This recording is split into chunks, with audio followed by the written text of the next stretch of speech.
Biodiversity is a word to describe the total variety of life on Earth. It is the entirety of all life forms.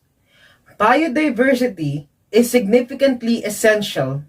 We are well known in the Philippines for our abundance of biodiversity, critical for maintaining the ecosystem's equilibrium.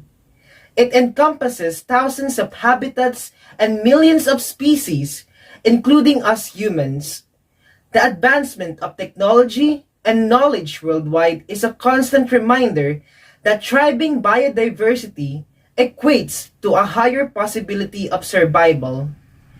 As highly evolved species, we must know by now the importance of taking care of this biodiversity.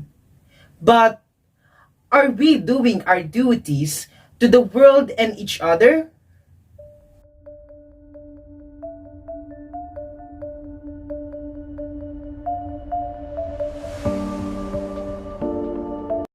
Highly developed areas continue to grow, whereas wilderness areas are shrinking at an alarming rate.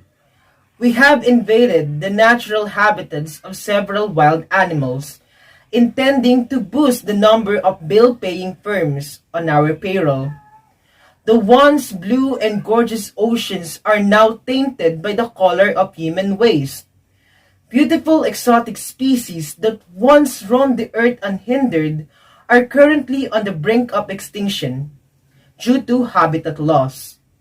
Their skins are transformed into bags, and their followers love them as the walls of the wealthiest residences are transformed into skyscrapers aiming for the sky.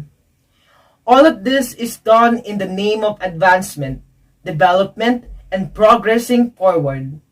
But are we making progress if we're systematically destroying our biodiversity, therefore lowering the chances of survival of the upcoming generations? We should always think, act, and do something.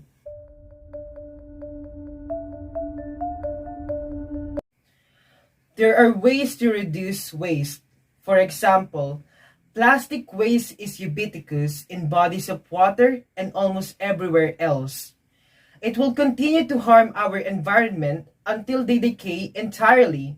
As young generations, let us take the initiative to reduce our use of plastic by investing in a water jug rather than buying bottled water daily. Paper is made from trees. Thus, more paper means that more trees will have to be sacrificed to provide something on which to write. We might reduce reliance on paper by saving old files and making them accessible through technology as an alternative. My goal is to make recycling and reducing waste more accessible and more efficient. With that goal, I strive to provide recycling resources, and every one of us can make a difference in our communities by reducing, reusing, and recycling things. I must be patient to help them understand the importance of not allowing our habits to be destructive.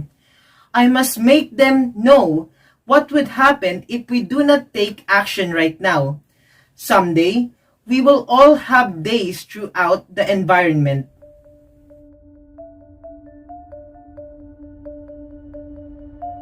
Mother Nature gave everything to us.